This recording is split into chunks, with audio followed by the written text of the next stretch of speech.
Muito bem. Então vamos rever o que vimos na aula passada, né? Então nós estamos estudando propriedades gerais do anel de cohomologia de Ham de uma variedade. Nós provamos que um dos resultados principais, né, é que se temos duas aplicações homotópicas entre duas variedades, então elas induzem o pullback em cohomologia é igual. Né? Isto a gente usou para provar que quando temos um retrato de uma variedade em uma subvariedade, então tem uma propriedade de surjetividade e injetividade tanto do retrato quanto da inclusão. E quando o retrato,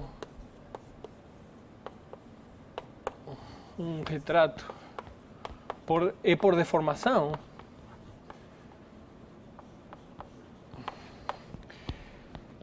temos que a inclusão de S em M induz um isomorfismo em cohomologia. ¿Sí?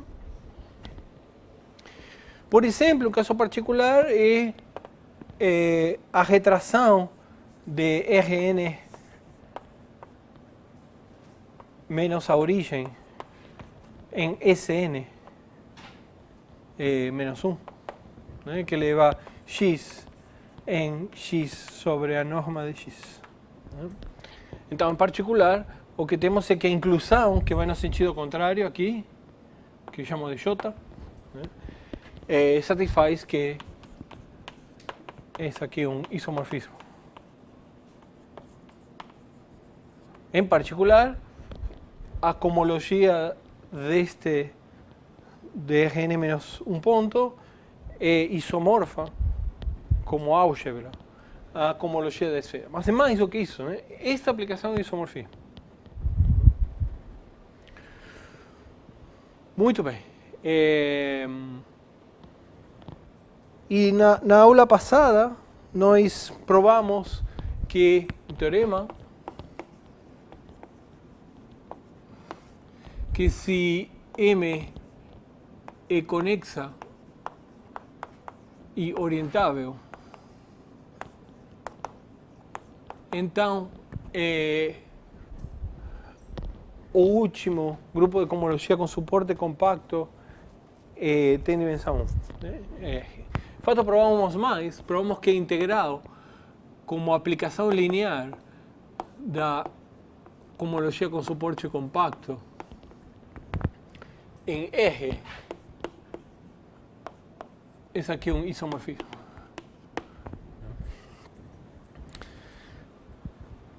Então, a prova era a primeira prova para R, né, que é muito fácil, isso integrar, né? Teorema fundamental do cálculo, de fato. A segunda parte era provar que se vale para Sn, então vale para Rn mais 1. E depois provar que se vale para Rn, vale para qualquer variedade de dimensão n. Isso é um processo indutivo. A segunda parte, nós fizemos contas. Sim? Nós usamos a retração, esta, e escrevemos as coisas com conta. E você reclamou, disse, não, de onde saiu isso? É integração em coordenadas polares. Mas... Depois fiquei pensando, e realmente dá para fazer uma prova puramente abstrata. Que na verdade é a mesma prova que nós fizemos, só que não explícita. Então, queria fazer essa prova para vocês. Sim? Então, a prova é provar que a parte B, né, que se vale para S n-1, então vale para Rn. Então, fazemos isso. Então, pegamos ômega, uma n-forma com suporte compacto em Rn, cuja integral é 0, e queremos provar que ela é exata e por uma forma com suporte compacto. Ou seja, queremos ver que ômega é a diferencial de beta e o suporte de beta compacto. Então nós fizemos contas para ver isso, explícitas. Pegam esta Y, pegam esta eta, façam a conta e isso dá. E aí ele reclamou, quase me bate porque eu fiz isso. Então, vamos ver por que funciona. Então, peguem uma forma aqui. Bom, se é uma forma com suporte compacto, é uma forma. Sim? Uma forma é RN, mas RN é contrátil. Em particular, então, ômega é uma forma, em RN, uma forma de grau máximo e, portanto, é fechada. E RN é contrátil, o último grupo de cohomologia, então, é trivial. Então, se é fechada, é exata. Ou seja, existe uma eta, uma n-1 forma em Rn, tal que ômega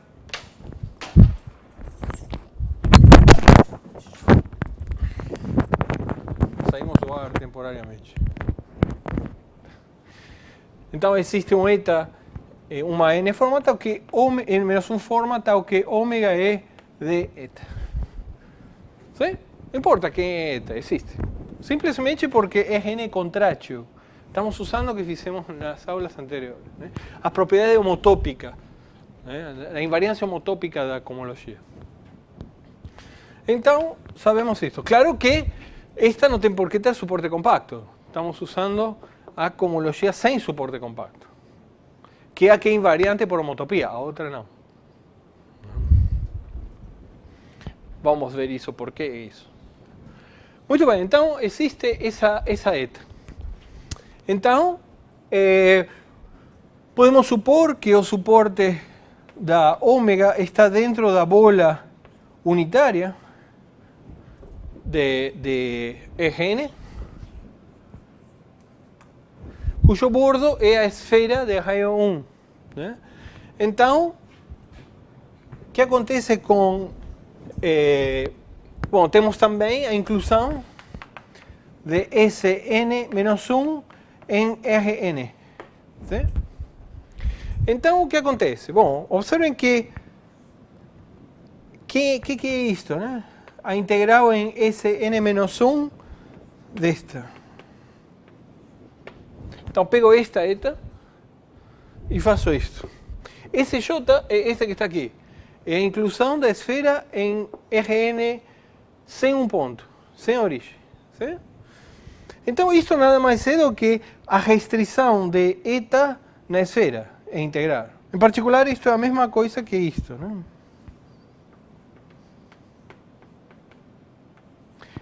Deixem eu chamar, porque J vai aqui. Então, este eta vou escrever eta linha. Eta linha nada mais é do que eta restrito a Rn menos a origem. Sim? Só para ser bem formal. Então, claro, esta e esta são a mesma forma na esfera. Sim? Porque a única diferença entre isso é na origem, e estamos integrando na esfera, não estamos tocando a origem. Então, estas duas formas são a mesma, então vale esta igualdade. Né? Agora posso usar o teorema de Stokes. Isso é integral em dn1 de diferencial de eta, que é a integral, mas a diferencial de eta é ômega, e o suporte da ômega, estou supondo que está no disco, ou seja, isto é isto, como fizemos, a mesma conta que fizemos na aula passada, só que agora de maneira abstrata, não interessa quem é, quem são as formas. Então, temos na esfera uma forma de grau máximo, em particular fechada, cuja integral é zero. Então eu posso usar a hipótese indutiva. Ou seja, estou supondo que vale para a esfera. Então, isso quer dizer que isto é exata.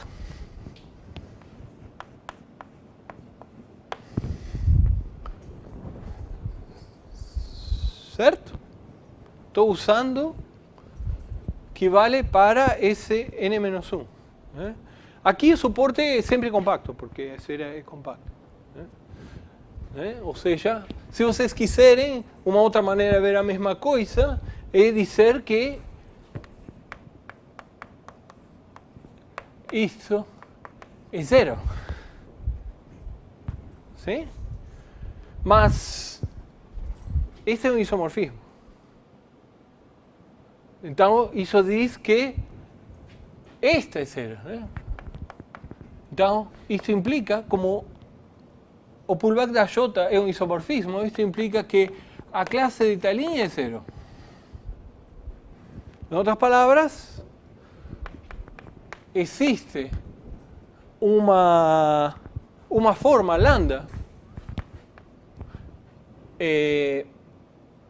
Agora isto é uma n-2 forma no domínio da eta linha, que é n menos a origem.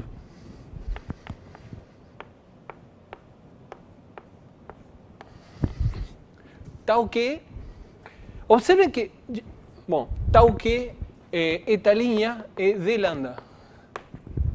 Não interessa quem é lambda, não interessa quem é eta, não interessa quem é lambda. Existem essas coisas, por motivos puramente das propriedades da cohomologia.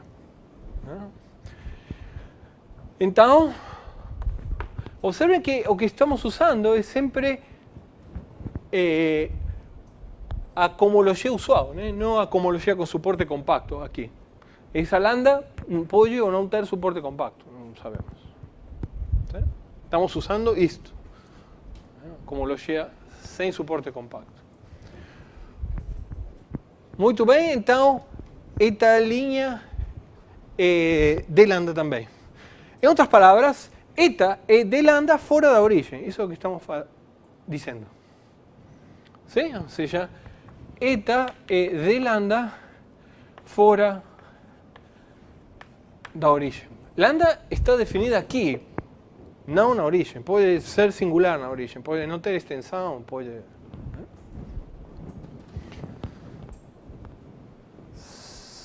Certo? E o problema que tinha eta é que esta não necessariamente tem suporte compacto. É isso que temos que consertar. Mas então aí a gente faz exatamente o mesmo que fizemos na aula passada. Pegamos uma função de Rn em R, H identicamente 1 no complementar do disco unitário, H identicamente 0 em vizinhança de 0, e definimos então beta como eta menos d de H lambda.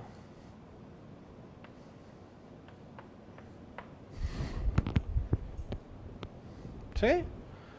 Fora do disco, esta função é 1, portanto, isto é d lambda, mas d lambda é igual a eta fora do disco, de fato fora da origem.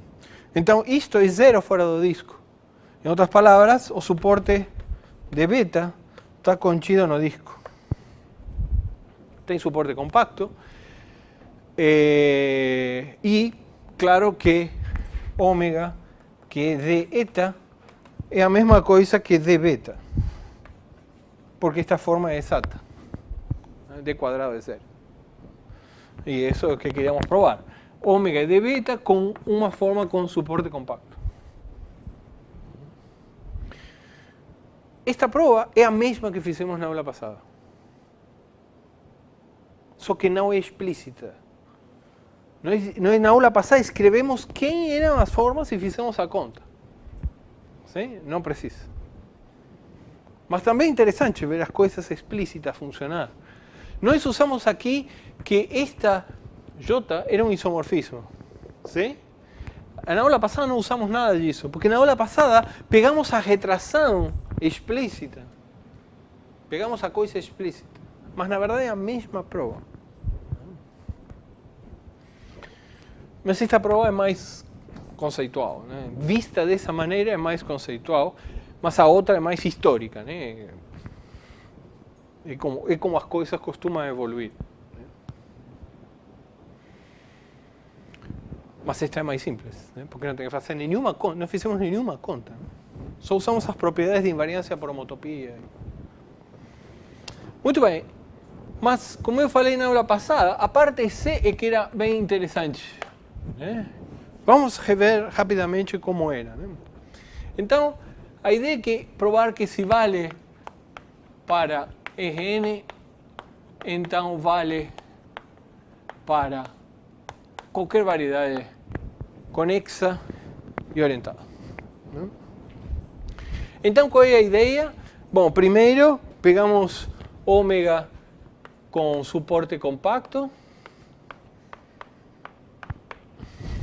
qualquer, e observamos que, bom, pegando uma partição da unidade, eu escrevo esta ômega com uma soma finita de formas com suporte contido em vizinhanças coordenadas cujo domínio é diffeomorfo N. Então, basta argumentar que o suporte para ômegas, tal que o suporte de ômega está contido num aberto U diffeomorfo a Rn. Um disquinho, uma bolinha. Né? Então, pegamos, aqui temos U, e aqui temos o suporte da nossa ômega. Então, de fato, antes de começar isso, peguemos uma ômega 0 com essas propriedades, ou seja, ômega n, uma n forma com suporte compacto, o suporte da ômega 0 contida num aberto U0 diffeomorfo Rn, e que a integral de ômega 0 fosse diferente de 0. Lembram que isso sempre podemos fazer. Tão pequeno quando a gente quiser, um domínio tão pequeno quando a gente quiser, existe uma ômega 0 assim. Então pegamos uma ômega, aqui está o suporte da ômega,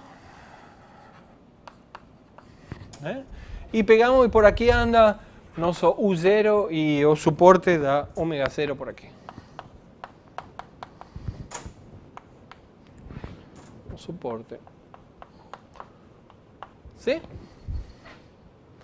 Então, qual é a ideia? Bom, como variedade conexa, eu posso unir esses dois abertos com uma curva contínua. Pego um cobrimento por abertos diffeomorfos Rn dessa curva.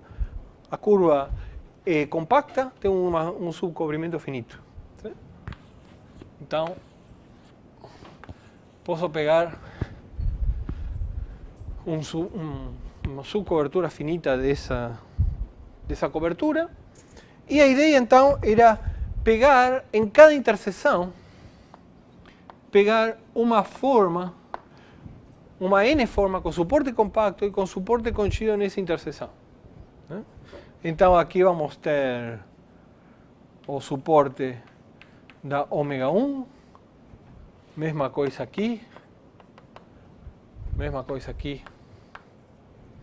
Este aqui é o suporte da ômega n, e tomamos cuidado para escolher essas ômegas de forma tal que a integral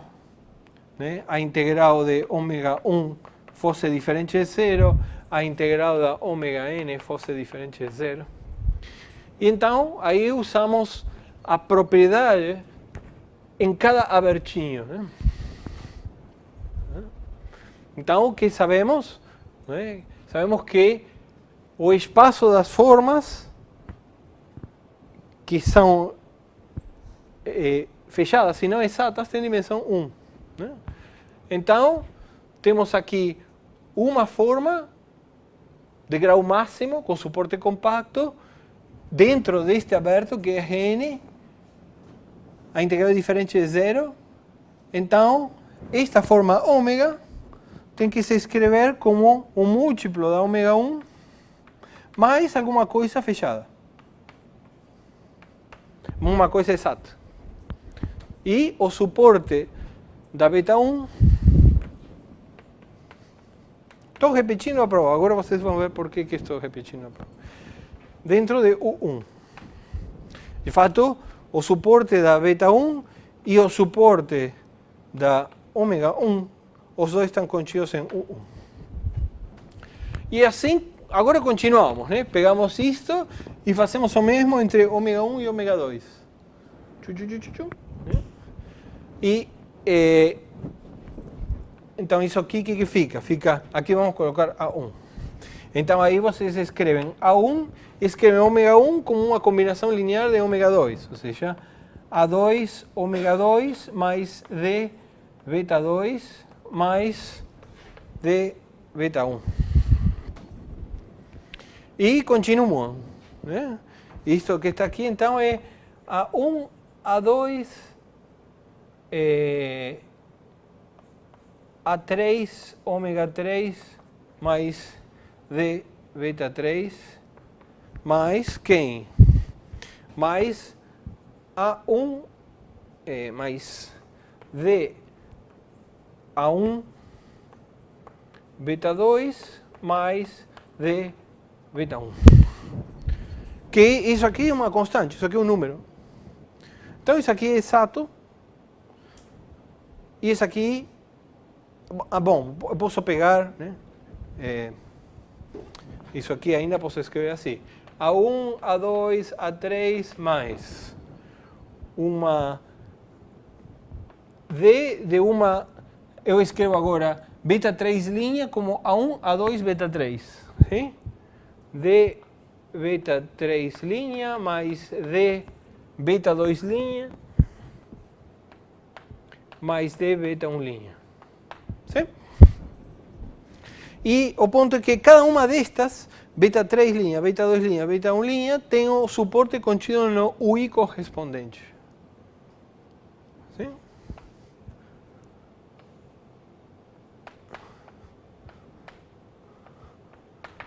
Certo? Está faltando aqui ômega 2. Certo? Bom, assim até o final, né? E portanto a gente escreve ômega como A1, A2, A3 até a N, uma constante A, vezes a última, que é a ômega 0, mais uma soma das betas. Sim? Soma I igual a 1 até N da diferencial de beta I, de uma certa beta I, onde o suporte da beta I está contido em UI. Isso é o que fizemos na aula passada. Então, claro,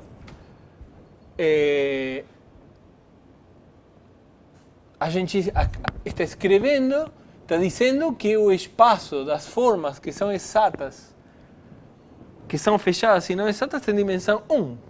¿Sí? Porque são todos múltiplos de esta, a menos uma coisa que é exata. Isso diz que tem dimensão 1.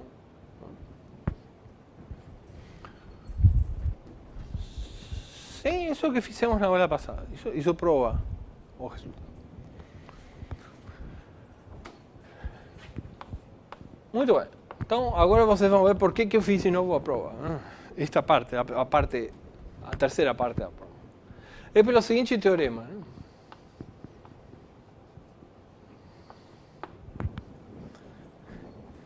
O que acontece se M não é orientável?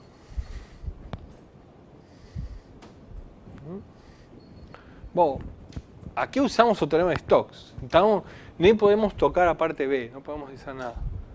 Mas o teorema diz que se M é conexa e não orientável,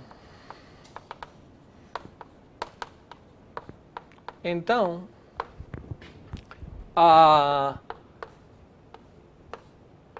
este espaço faz sentido ainda, né? Não precisa orientação para definir isso, precisa para usar os Stokes, mas não para definir isso. Isto é zero.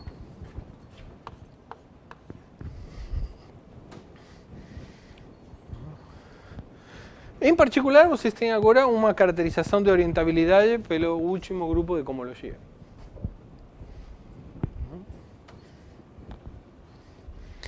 E como é a prova? A prova é usando isso. Observem que aqui, nesse argumento, a gente não usou orientabilidade para nada. Porque isso ser diferente de zero não depende de nenhuma orientabilidade nem nada. Então, isso vale mesmo para variáveis não orientáveis. Agora, este abertinho é o abertinho diffeomorfo Gn. Então, eu posso pegar a ômega 1 de forma tal, e fixar uma orientação de forma tal que a integral de ômega e a integral de ômega 1 tenham o mesmo sinal. ¿Sí? Essa propriedade também não depende da orientação, porque se eu trocar a orientação, trocam as duas integrais e continuam tendo o mesmo sinal. ¿Sí? Então, eu posso fixar uma orientação em U1, no primeiro, né? no U, de forma tal que esta integral seja positiva. Aí eu venho aqui, mas isto é orientável. Este que está aqui é orientável porque, de novo, é diffeomorfo de Gn. Então, eu posso escolher a orientação dada por ômega 1 e escolher como ômega 2 uma forma cuja integral também seja positiva. Se não, troco o sinal da ômega 2 e escolho menos ômega 2. ¿Sí? Com uma orientação dada por ômega 1, ou seja, para que a integral de ômega 1 seja positiva. E eu continuo. ¿Sí? Bom, mas se a variedade não é orientável, o que quer dizer? Quer dizer que existe uma curva fechada, de forma tal que eu volto com a orientação contrária. ¿Sí? Isso é dizer que é não orientável. Ou seja, que nesse esquema de coisas, eu posso pegar como ômega 0, eu posso pegar a própria ômega. Ou seja, temos aqui nossa ômega. E eu pego agora uma curva que volta para aqui e volta com a orientação trocada. ¿Sí? Então, o que quer dizer isso? Quer dizer que todas estas funções A, estas constantes A, podem ser escolhidas todas positivas. ¿Sí? Porque se a integral de ômega 1 é positiva e a integral de ômega 2 é positiva, e eu escrevo ômega 2 como A ômega 1 mais d beta, então A é justamente o quociente das integrais de ômega 1 e ômega 2, que tem o mesmo sinal, portanto A é positivo. ¿Sí? Então todas estas constantes são positivas, que aparecem aqui. Bom, mas ele volta com a orientação trocada. Em outras palavras, vale isto, mas botando como ômega 0 a ômega original e como ômega menos ômega, porque volta com a orientação trocada. Ou seja, menos ômega é a ômega mais a diferencial de alguém. É exatamente o mesmo argumento, só que basta observar que estamos voltando com a orientação trocada. Então aqui temos que colocar menos ômega para A maior que 0. ¿Sí? Bom, mas vejam o que ficou. Isto diz, troquem os sinais, né?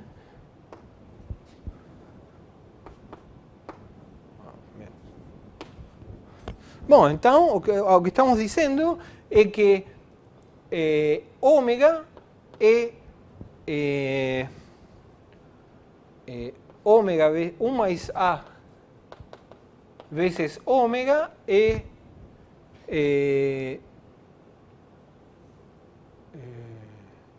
menos a diferencial de beta. Ou ômega, isso aqui é uma constante, mas A é positivo, então essa constante é positiva, não se anula em particular. Ou seja, ômega é a diferencial da forma menos beta dividido 1 mais A. Que 1 mais A é uma constante, um número. Acabou. Escrevi ômega como a diferenciar de uma forma que uma soma de formas finitas de formas com suporte compacto. Então tem suporte compacto. Este aqui tem suporte compacto.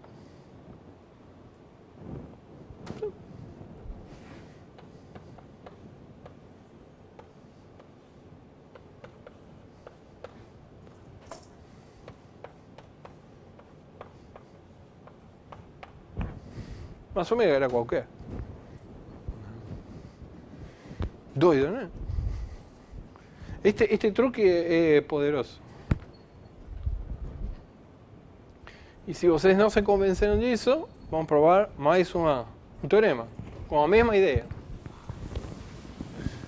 Tudo que fizemos foi para suporte compacto. E se não tenho suporte compacto, bom, se a variedade é compacta, então não faz nenhuma diferença. Mas se a variedade não é compacta, e as formas pedimos que não tenham suporte compacto, teorema.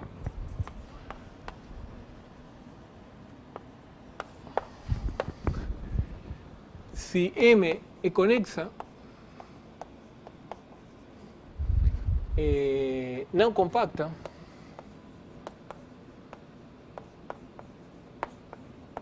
então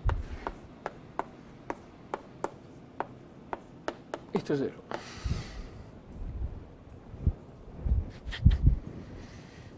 Observe que se M é compacta, isso, orientável não precisa de orientabilidade.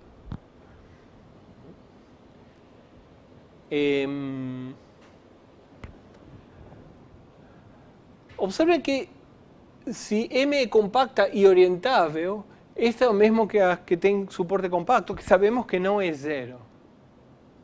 Se não é orientável, temos o teorema anterior, que diz que é zero.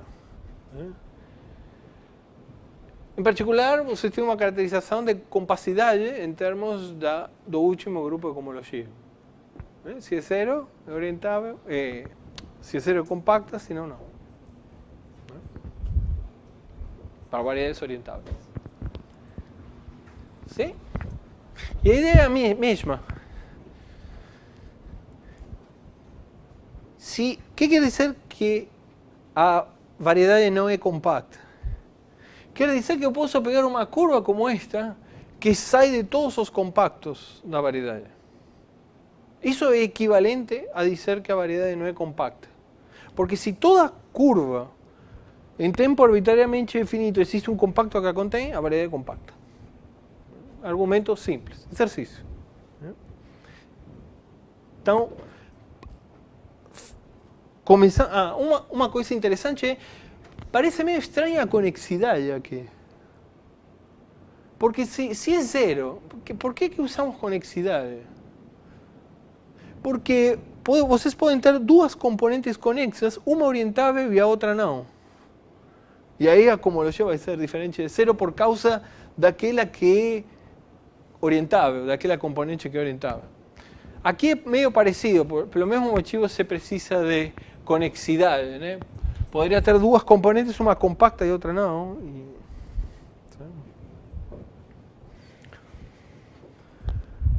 Muito bem. Então, compacidade quer dizer que de cada ponto, compacidade e conexidade, quer dizer que de cada ponto sai uma curva, existe uma curva saindo que sai de todos os compactos. Em particular, o que nós temos aqui é que isto continua.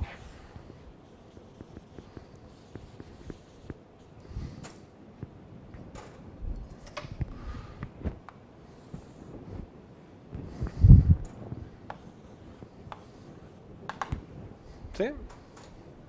Agora vejam bem o argumento.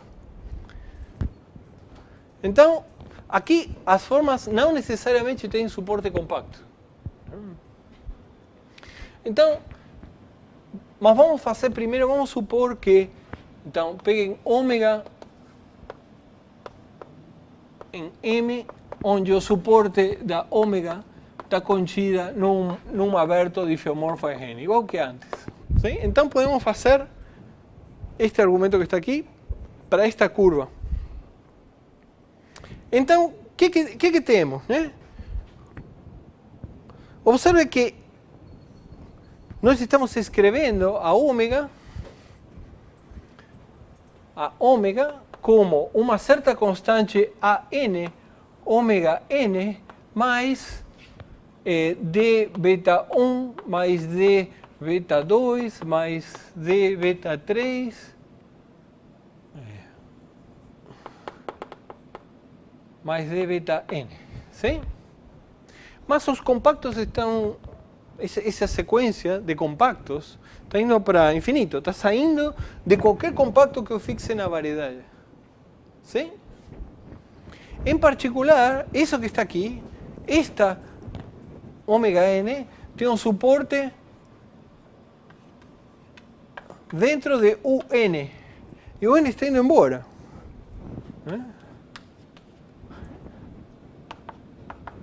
¿Sí? Isto quer dizer, saindo fora de qualquer compacto fixo.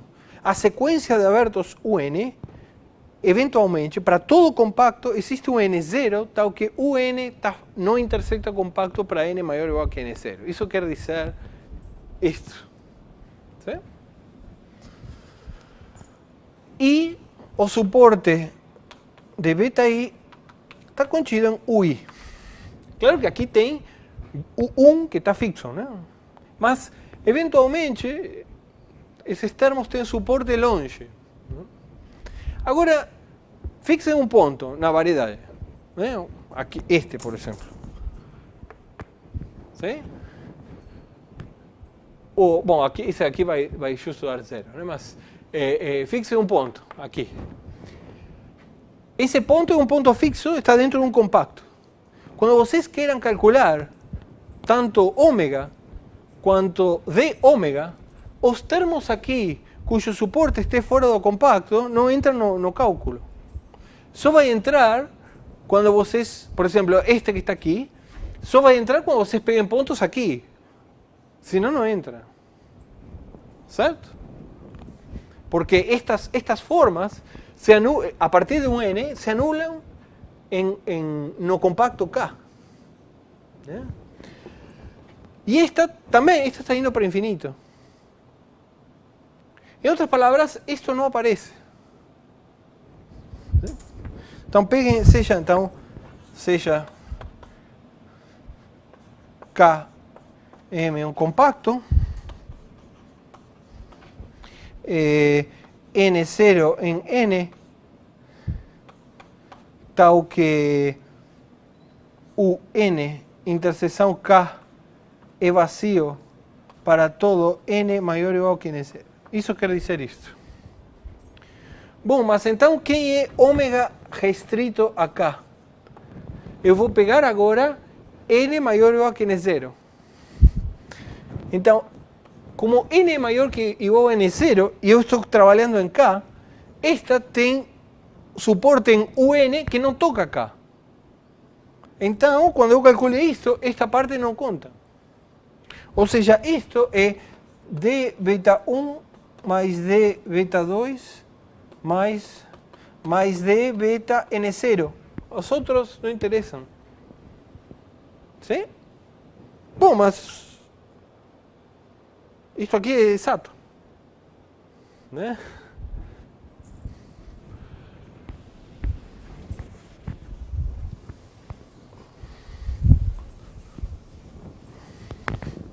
Escrevemos a ômega no compacto K como uma união finita, como uma soma finita de formas exatas, com suporte, todos com suporte compacto também, né? Então, isto é de soma, podemos escrever isto como uma soma de d beta I, mas a questão é que é uma soma finita. Claro que este N0 depende do compacto. Mas não importa, eu fixo um compacto e vamos calcular ômega nesse compacto. Dá isto. Mas isto é isto.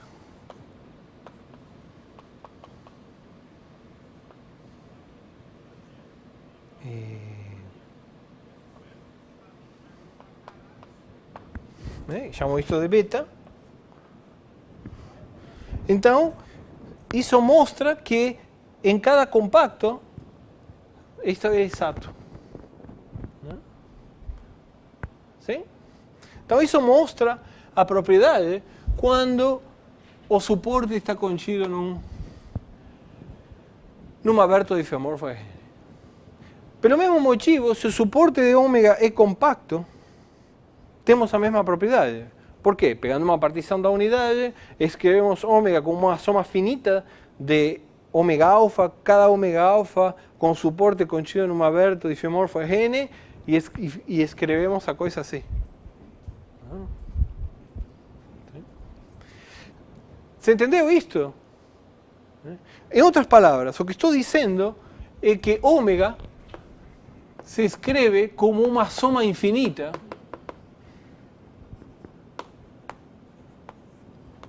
de beta I. ¿Sí? Mas faz sentido de beta I. Isto que nós provamos. Ômega se escreve assim. Em princípio, eu não posso fazer isso.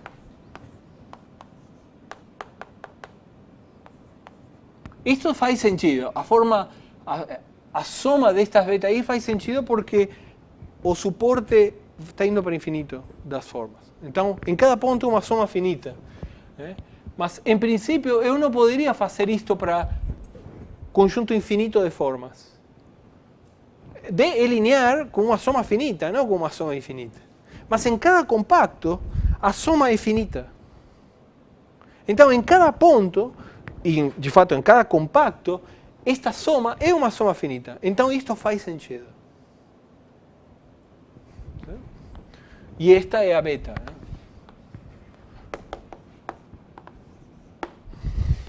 E faz sentido por esta observação daqui. Então, para uma ômega com suporte compacto contido num aberto e diffeomorfo de N, está tudo bem. Se é uma ômega com suporte compacto, também está tudo bem, porque escrevo ela como uma soma finita de formas com suporte compacto contido num aberto e diffeomorfo de N e faço a mesma coisa. A questão é que acontece se ômega não tem suporte compacto.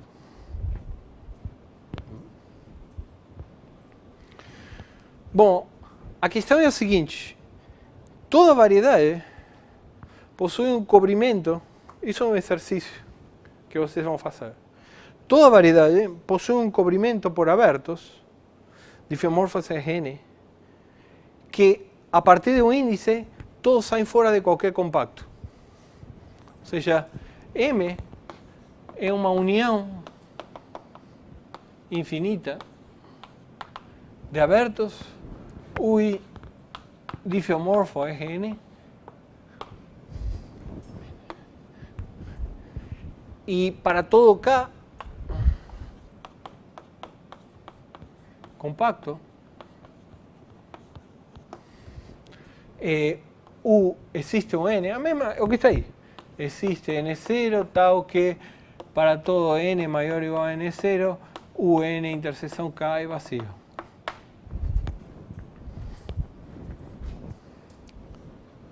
Sim? Em particular, esse cobrimento é localmente infinito. ¿Sí? Porque se vocês pegam um compacto, nesse compacto só tem infinitos que intersectam ele, até N0, depois não intersecta mais. Então, esse cobrimento é localmente infinito. Então, eu posso escrever ômega, pego uma partição da unidade subordinada a esse cobrimento e escrevo ômega como uma soma de Rho I ômega, né? Rho I uma partição da unidade subordinada U sub I, ou seja, ômega I, onde o suporte de ômega I está contido em UI. Sim? Certo? Mas agora, para cada ômega I, eu construo esta sequência de betas. Deixa eu colocar J para não confundir com o I que está aqui em cima.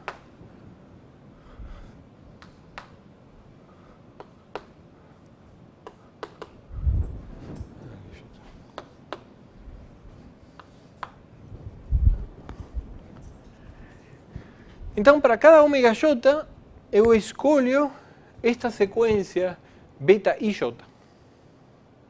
¿Sí? E eu escolho estas beta IJ de forma tal de que estes abertos, UI1, U2, U3, eu não posso escolher como UI mais 1, UI mais 2, não posso fazer isso, mas sim posso fazer com uma sequência crescente. Ou seja, I1, I2, onde I sub K é menor que I sub K mais 1. Ou seja, pego essa sequência de abertos é bem arbitrária. ¿Sí? Então eu pego essa sequência de abertos como membros desta sequência, só que crescentes, ¿sí? Indo para infinito. O que eu quero que vão todos para infinito. ¿Sí? Então, em particular, cada uma destas, beta I, vai ter o suporte contido de UI para frente. ¿Sí? Então, o que estou dizendo é que ômega J é a diferencial de uma certa beta J, onde o suporte da beta J está contida em UJ união UJ mais 1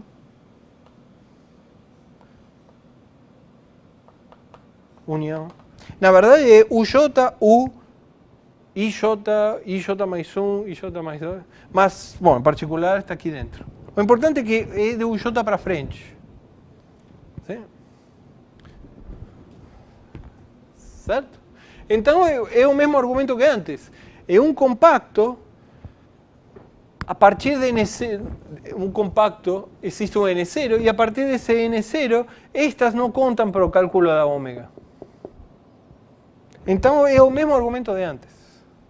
Agora posso pegar essa soma infinita, igual que antes, e fazer a mesma conta. Ômega é a soma de D beta J, que é D soma de beta J. Mas precisamos desse argumento para garantir que eu posso diferenciar essa soma infinita. Porque dentro de cada compacto essa soma é finita, então não tem problema.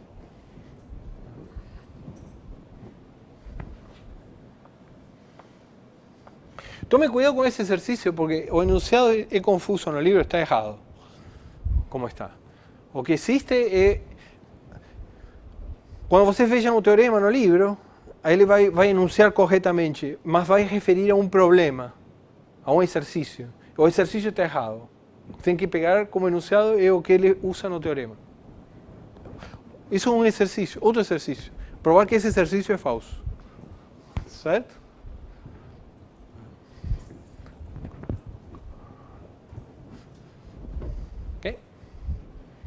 Mas é a mesma ideia, né? Os três teoremas usam a mesma ideia. O que mostra que é uma boa ideia. Sim?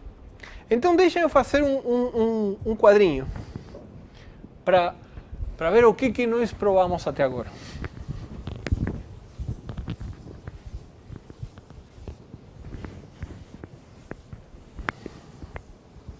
Então nós provamos três teoremas. Né? Os teoremas dizem o seguinte: peguem aqui propriedades de variedades, propriedades topológicas de variedades. Ou seja, vamos fazer um quadro.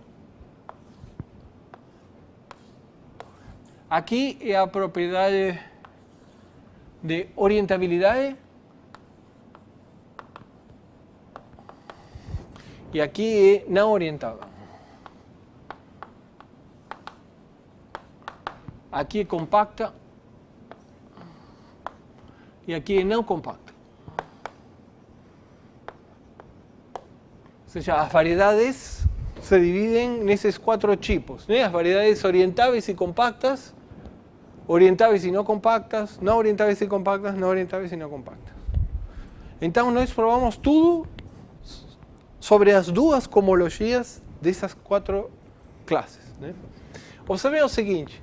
Bom, se é compacta, Hn é o mesmo... Bom, claro que estamos pegando variedade de dimensão n, né? Conexas.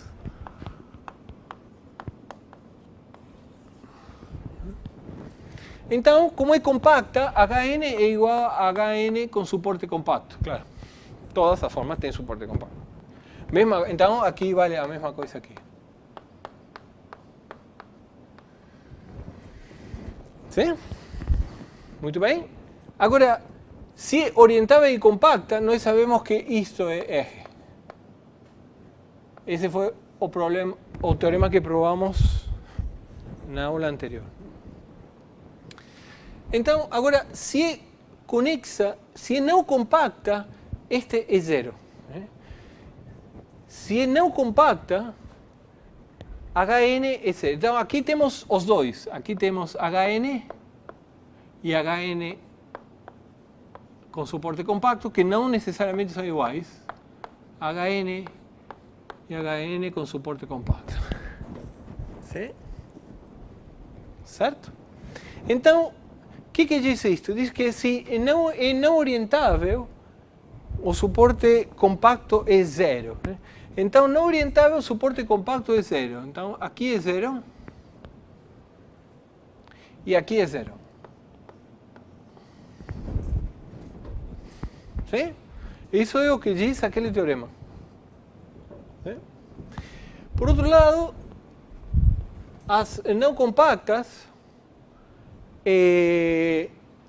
tem a homologia igual a zero. Então, esta também é igual a zero, porque não compacta. Então, é igual. Sim? Mas, aqui não compacta, isto é zero.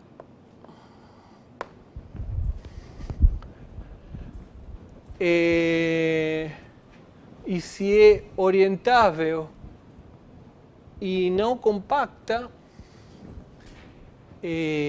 isto é eje, né? Porque nós, na verdade, o que provamos na aula passada é que isto é eje independentemente se é compacto ou não, porque estamos pegando já com suporte compacto. Então, observem como coincidem aqui, mas aqui são diferentes. Sim? Então, sabemos sobre as duas cohomologias o comportamento de acordo com a orientabilidade e a compacidade da variedade, o que são. Se a variedade não é conexa, vocês podem argumentar isto para cada componente conexa.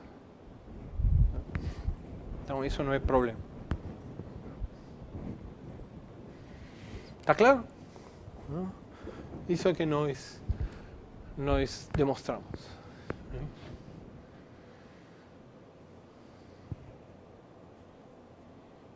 Observen que, em particular, isso que está aqui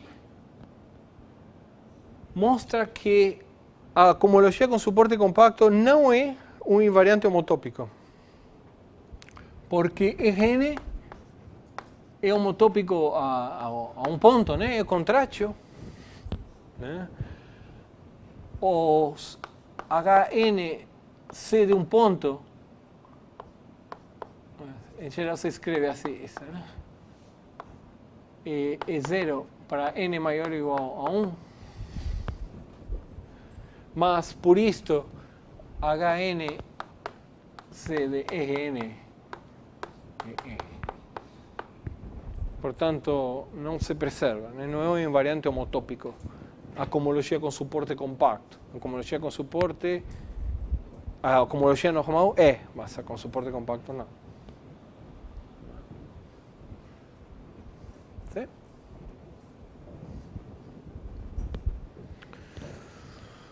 Muito bem. Mas então voltemos na aula passada. Mn conexa orientável Então, a integral sobre M das formas com suporte compacto em R é um isomorfismo. Muito bem.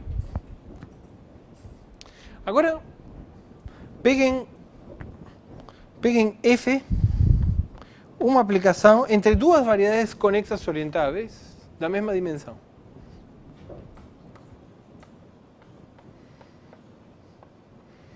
As duas agora conexas e orientáveis.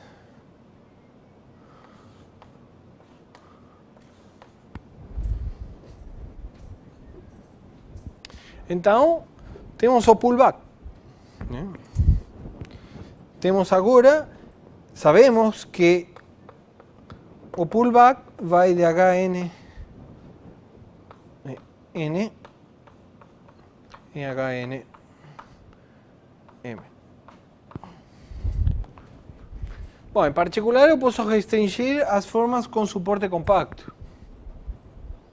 Mas quem é que diz que o pullback de alguém com suporte compacto tem suporte compacto? Bom, mas tem uma propriedade que costuma ser pedida para as funções que garante isso. Preimagem de compactos é compacto para funções. Isso tem um nome e a função se diz própria. Sim? F própria. Então, F menos 1 de compactos é compacto. Uma função contínua entre espaços topológicos se diz própria se satisfaz isso. Então, agora sim, quando eu restringo as formas com suporte compacto, a preimagem, o suporte do pullback é a preimagem do suporte da ômega, que é compacto, por hipótese. Então, agora sim, temos isso. Sim? Claro que isso, nada disso aparece quando vocês trabalham com variedades compactas. Mas é interessante com essa generalidade. Então temos esta propriedade. Mas isto é R. Sim?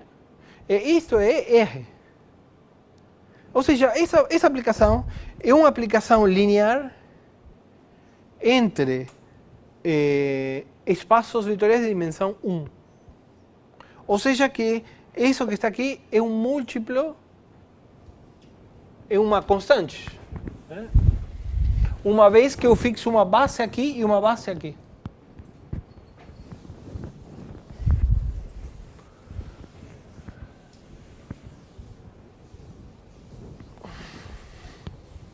Em outras palavras,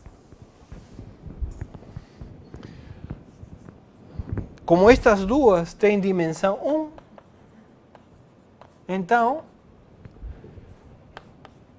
existe uma constante real tal que... Bom, agora vou escrever essa constante usando esse isomorfismo, ou seja,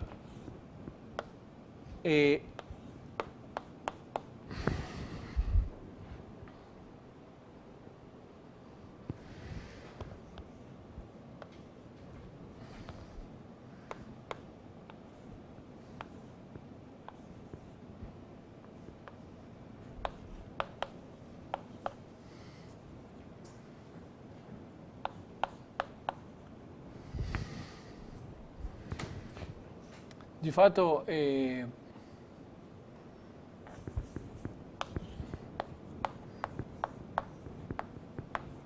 sim? Simplesmente, o único que usei para dizer que existe uma constante C é que esses espaços têm dimensão 1. E a integral, na verdade, é integral na classe de cohomologia. Não depende mais que da classe de cohomologia integral, pelo teorema de Stokes. Sim? Concordam? Muito bem.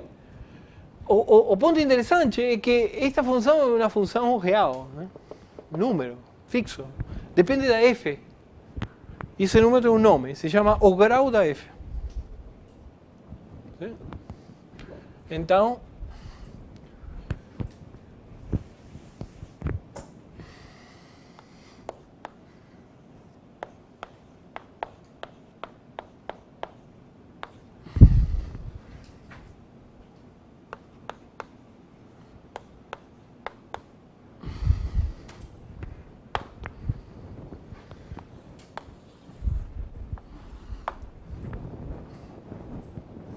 ¿Sí?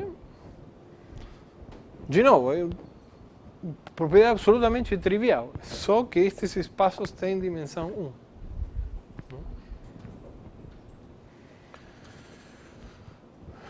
E daí? Daí que corolário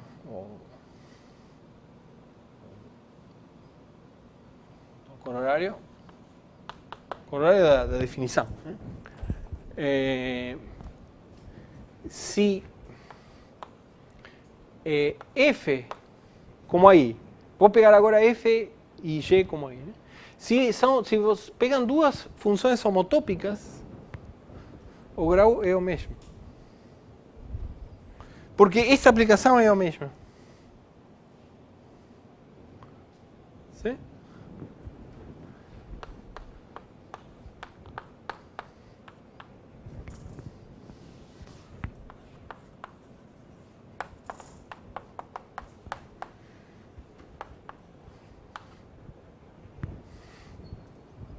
¿Sí?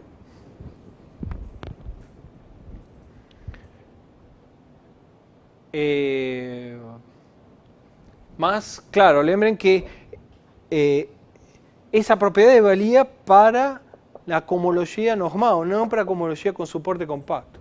Então temos que pedir que M e N sejam compactas.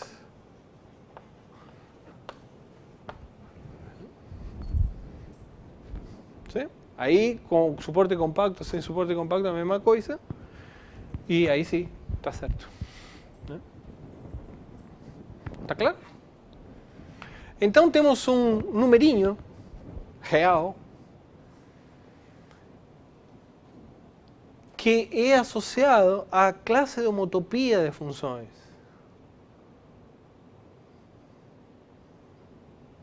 ¿Sí?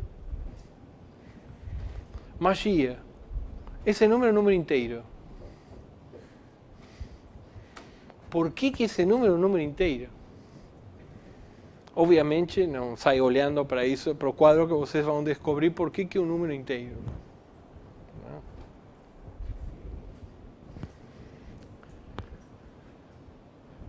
Mas vão ver por causa deste teorema.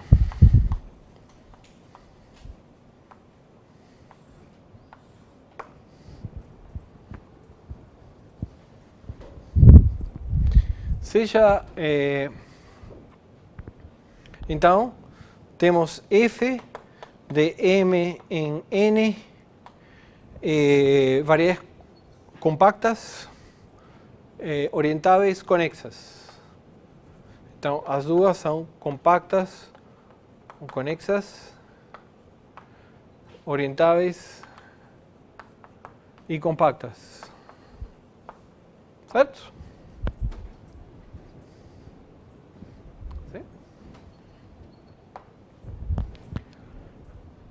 Seja que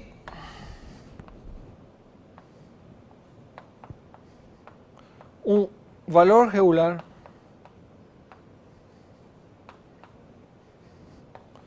de f. ¿Sí? ¿Ok?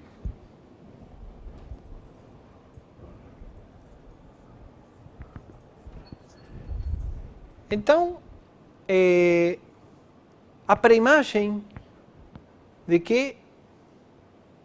Bom, primeiro, que pode ser... Então a pré-imagem de que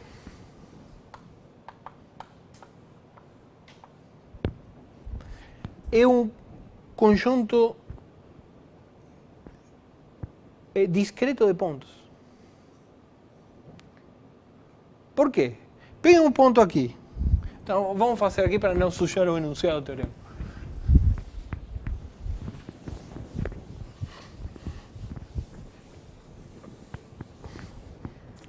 Então, peguem P na pré-imagem de Q. Então, o que vocês sabem é que, se existir, né? Peguem P um ponto na pré-imagem de Q. Então, o que vocês sabem é que o valor regular, em particular a diferencial de f em P, é sobrejetora. Sim? Mas as variedades têm a mesma dimensão. Então é um isomorfismo.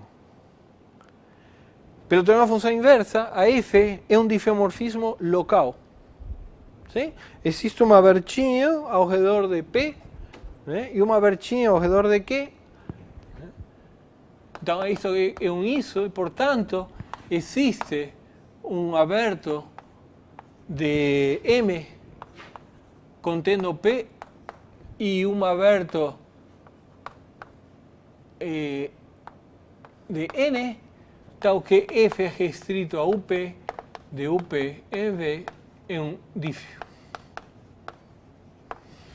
Sim?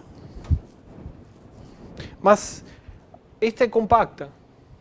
Não pode ter infinitos destes, senão vocês teriam uma contradição com a injetividade dessa função. Sim?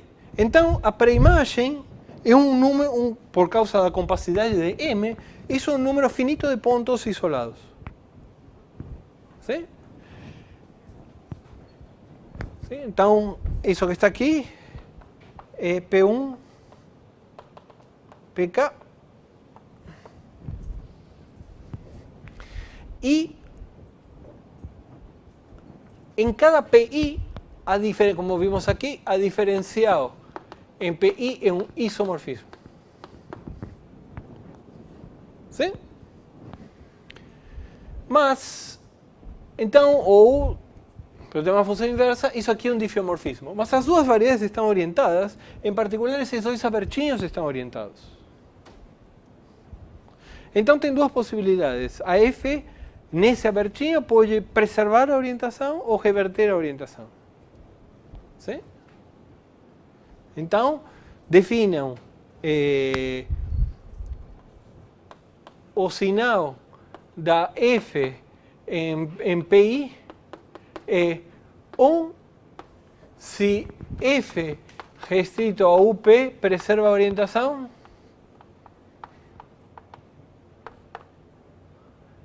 e menos 1 se esta reverte a orientação. Sim? Então o teorema diz que o grau da F é a soma dos sinais.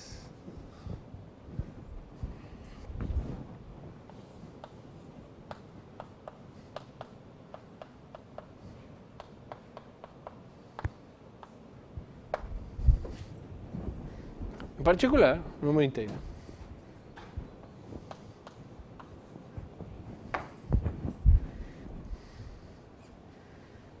Observe que o grau está intimamente relacionado com o número de pré-imagens. Em particular, não pode ser maior. O módulo, o valor absoluto do grau não pode ser maior que o número de pré-imagens. Porque isso aqui é no máximo K e no mínimo menos K.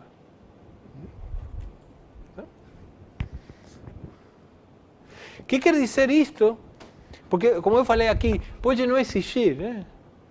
Lembrem que um valor regular, quando o valor regular não está na... Todo elemento que não está na imagem de F é um valor regular por vacuidade, né? por definição. Bom, aí quer dizer que este conjunto é vazio. E claro que nesse caso a gente interpreta esta soma como zero. Então, em particular, estamos dizendo que o grau é zero se F não for sobrejetora. Isso que quer dizer esta soma. ¿Sí? Então, em particular,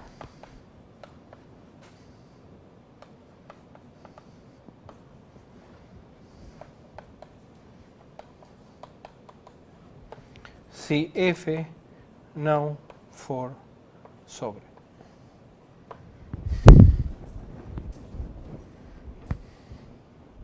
¿Sí? E a prova é muito simples. A primeira observação é que, claro que este V depende de P. Sim? Mas eu tenho finitos. Então posso pegar a interseção de todos esses VP e pegar como UP a pré-imagem da interseção de todos. Então posso realmente pegar como V o mesmo para todas. Certo? Muito bem, então qual é a situação? A situação é, aqui temos N, por aqui está Q. Então existe aqui um VP, um V, e a pré-imagem é P1, P2, PK, e cada um deles tem um abertinho, U2, U3, UK, que vai com um difeomorfismo para V. Sim? O importante é que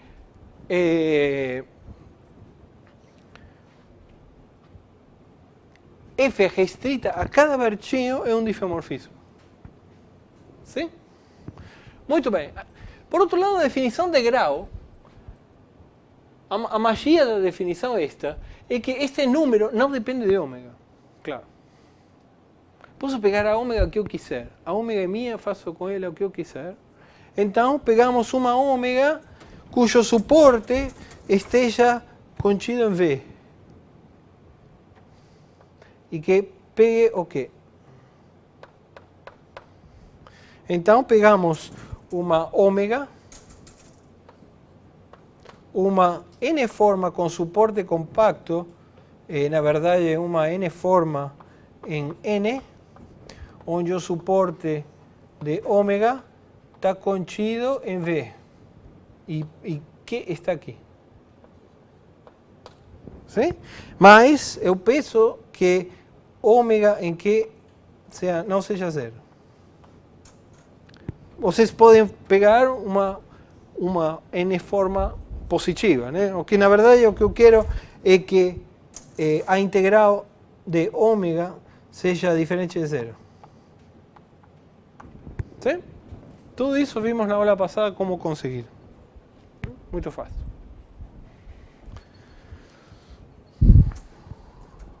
Bom, mas então o que acontece com a F?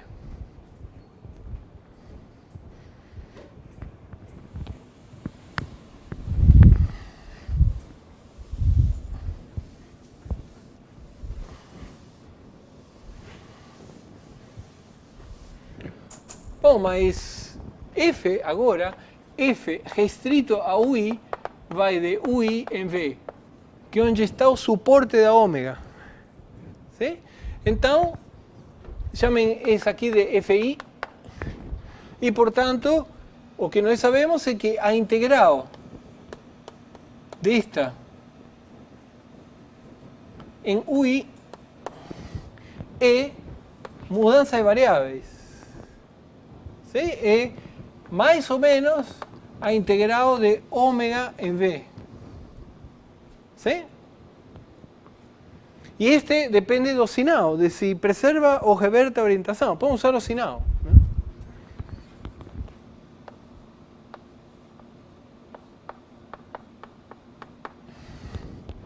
¿Sí? Foi exatamente esse sinal que a gente definiu aí. Mas ômega tem um suporte em V. Então eu posso aqui colocar N, né? Sim? Certo? Bom, mas você pode pensar que já está, né? Porque pegamos a pré-imagem, né? O que acontece se eu somar agora? A soma destas coisas, né? A soma da integral de UI, FI, ômega, nada mais é do que a integral de isto em U1 união UN, UK. ¿Sí? Por outro lado, do outro lado, o que temos? Temos a soma dos sinais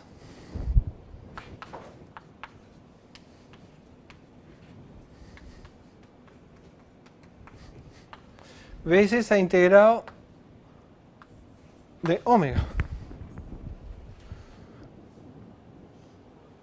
Mas não está ainda. Por quê? Porque por que esta forma vai ter o suporte aqui dentro? Vejam o desenho, né?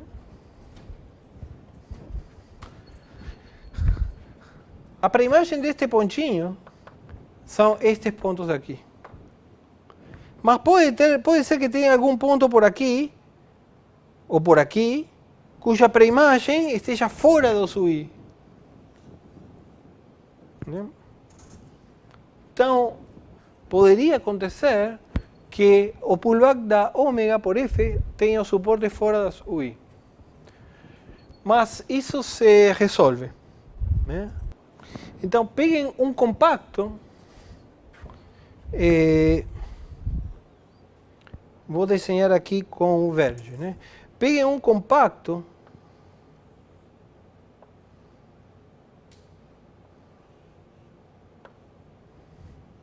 W. Então, W compacto, tal que Q está no interior.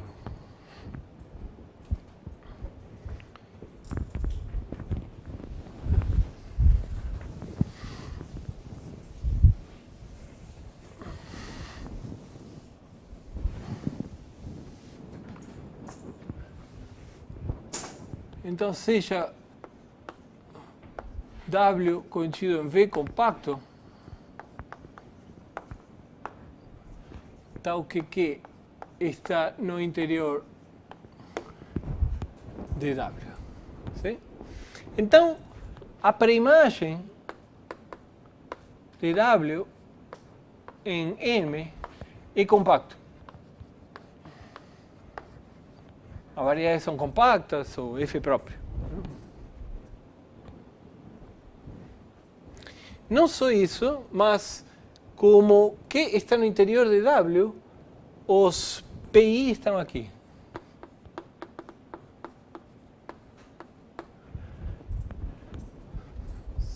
Certo? Então, a pré-imagem de W vai ser uma coisa assim.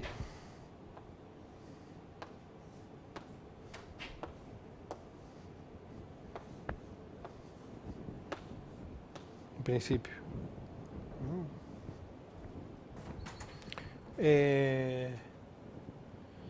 ¿Sí? ¿Sí? Este pedazo que está aquí poderia vir a parar aqui, né? Vocês não têm controle. Mas o importante é que isso que está aqui é compacto. ¿Sí? Então, joguem fora tudo o que não esteja dentro dos UI.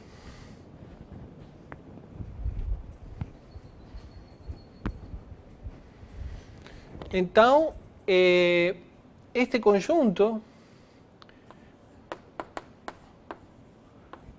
interseção com o complementar dessa união, chamem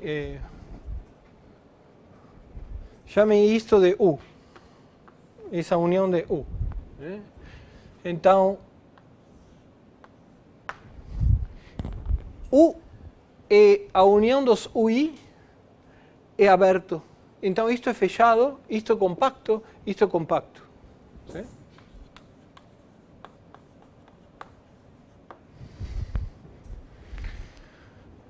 E observen que este compacto não toca estos que estão aqui, porque estos estão dentro do UI. ¿Sí? E chame isso aqui de linha. Isso é compacto e PI não está em W'.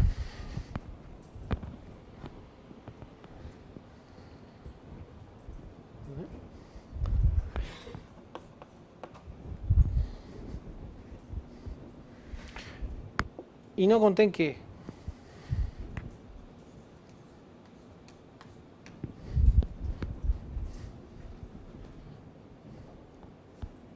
¿sí? Então temos um conjunto aqui, fechado, e que não contém Q. Então eu posso pegar um outro abertinho dentro de W. Então,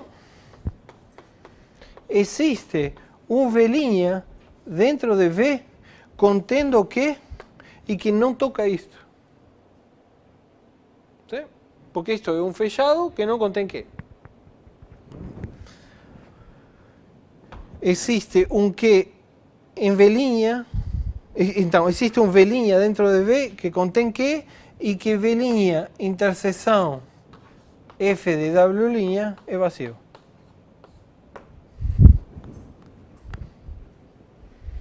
Agora sim, troco de forma. Agora pego uma forma igual que esta ômega, só que o suporte esteja em V' em vez de V. Então pegamos W',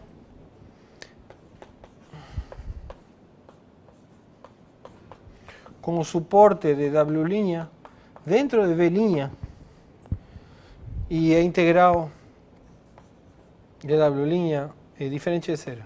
Mesma coisa, só que com o suporte em V'. Sim? Agora, a pré-imagem vai estar dentro do SUI.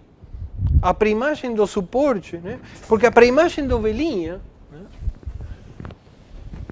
Por construção, a pré-imagem do V' está dentro dos UI. Isto implica, por construção, a pré-imagem de V' está dentro de U, que é a união. Sim? Porque justamente tirei o que não estava dentro de U. Em particular, o suporte desta está dentro dessa. Então, para esta, sim vale esta igualdade daqui.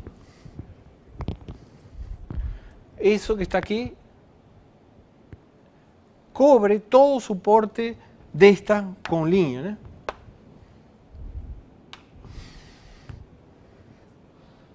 Então, isto é igual a isto. E agora sim.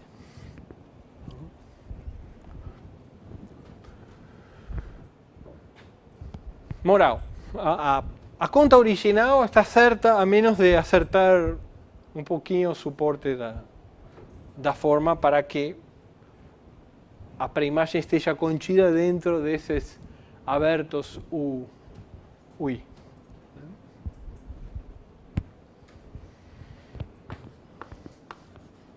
Certo? Então, exercício.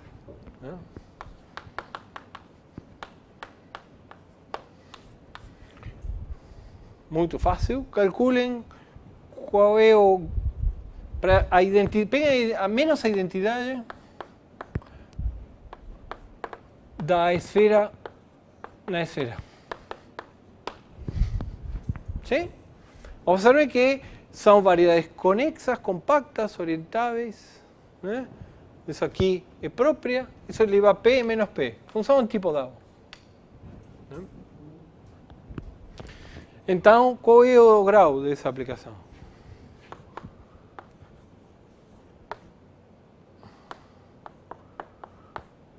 É menos 1, N mais 1.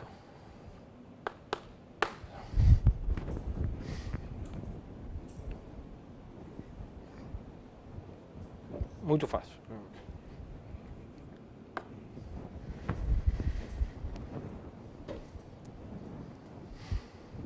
Sim?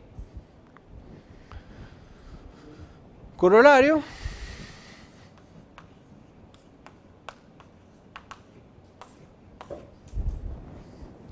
O teorema do cachorro peludo.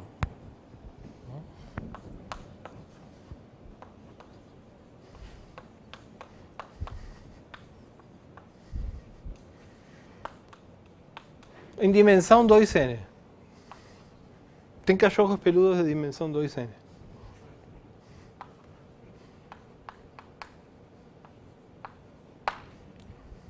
Dimensão par.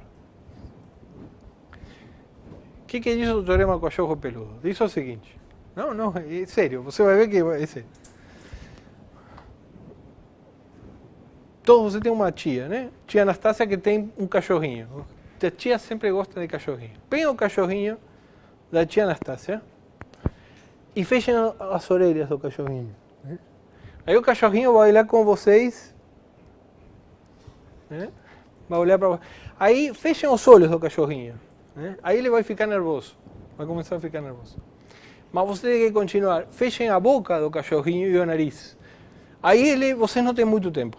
Né? Mas ele vai ficar realmente nervoso porque você tem que fechar todos os buracos do cachorrinho. Todos os buracos do cachorrinho. Não pode deixar nenhum buraco sem fechar. Fechem todos os buracos. E antes que ele fique azul e totalmente histérico, tentem pentear ele. Sim? Não, é verdade. Vai com a tua tia, pega o cachorrinho dele e tenta fazer. Porque o cachorrinho da tua tia tem dimensão par. Né? O que vocês vão ver é que vocês não conseguem pentear o cachorro.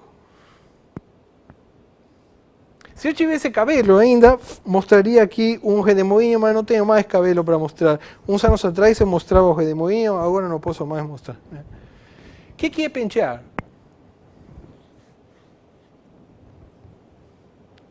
Pentear é escolher um campo contínuo não nulo. Certo? Isso é pentear. Agora, seu cachorro, como vocês fecharam todos os buracos, se vocês fecharam todos os buracos e não esqueceram nenhum buraco de fechar, tem a topologia de uma esfera. Certo? Então, uma outra maneira de enunciar o teorema, de uma maneira muito mais sem graça, é dizer que não existem campos contínuos nas esferas de dimensão par. Mas isso não tem a menor graça. Né? O teorema é o teorema do cachorro peludo.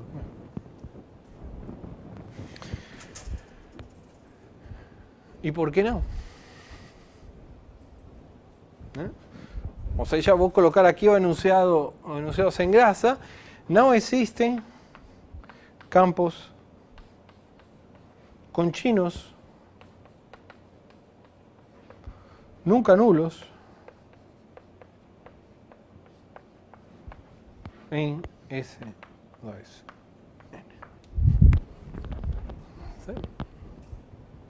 Agora só tenho cachorro, porque já, senão vai morrer. Né? A ver se depois me acusam de ter matado o cachorro. Muito bem. E por quê? Suponha que sim. Bom, claramente, se existe um campo contínuo nunca nulo, existe um campo diferenciável nunca nulo, basta aproximar o campo contínuo por um campo diferenciável. Mas, como é nunca nulo, eu posso dividir pela norma e ter um campo unitário, de norma 1 em toda a esfera, e diferenciável. Né? Então, estamos supondo que existe X da esfera no espaço tangente da esfera.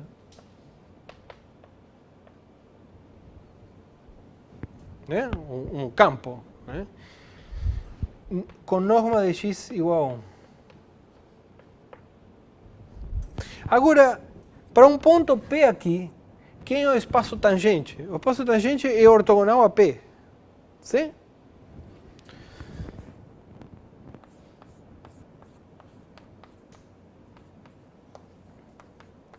Pensando isto como um subespaço de Rn mais 1, isto é o conjunto P ortogonal, simplesmente. Então, P é um ponto na esfera, ou seja, um vetor unitário, e X de P é um vetor unitário, só que ortogonal a P. Então,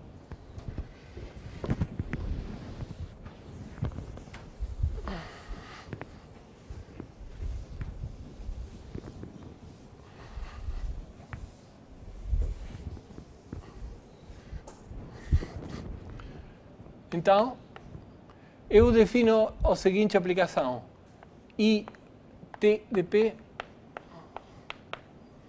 como t, sí, como coseno de t p más seno de t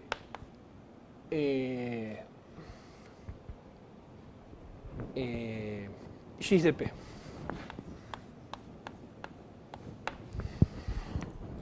¿Sí? Isso é uma família, um parâmetro contínua diferenciável de funções de Sn em Sn.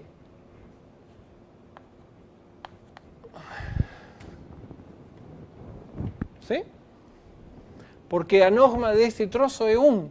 Esses dois são ortogonais e tem norma 1.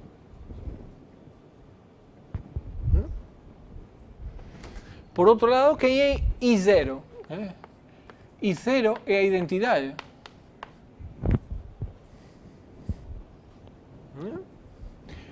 E I de π é menos a identidade. ¿Sí? Ou seja, eu construí uma homotopia entre a identidade e menos a identidade. Então, o grau tem que ser igual. Mas o grau é diferente quando tem dimensão par.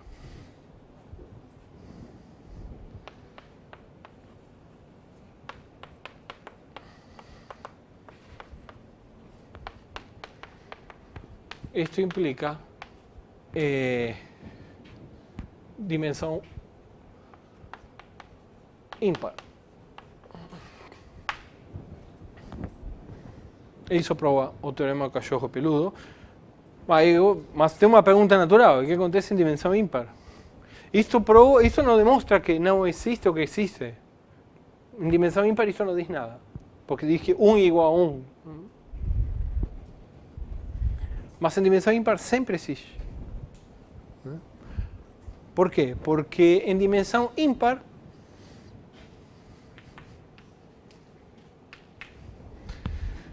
vocês podem colocar isto em Cn. ¿Sí? Isso está dentro de R2n.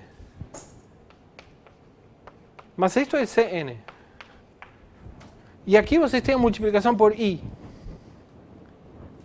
que leva um vetor em alguém ortogonal e da mesma norma. Se não querem pensar assim, aqui vocês têm uma matriz antissimétrica. Esta matriz, J, 0, identidade, menos identidade, 0, onde esse quadradinho tem n por n todos. Esse aqui é um tensor ortogonal, é uma matriz ortogonal. E antissimétrica, então JP é ortogonal a P e norma de JP é 1. Então, o campo que leva a P em JP, como é ortogonal, isso aqui é um campo Nesera. Por isso, não? Isto é um campo Nesera. Em outras palavras, um campo unitário, não? Porque J é ortogonal.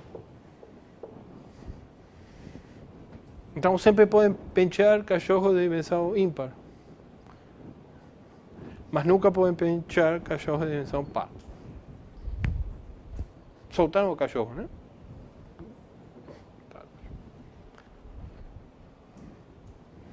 Sim? Então, existe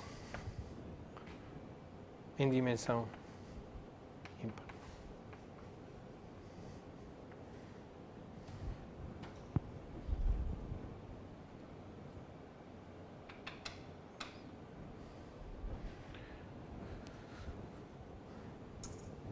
Certo?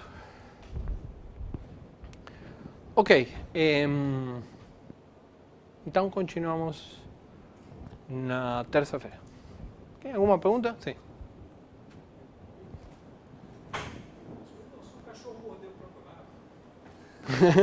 Aí muda a topologia.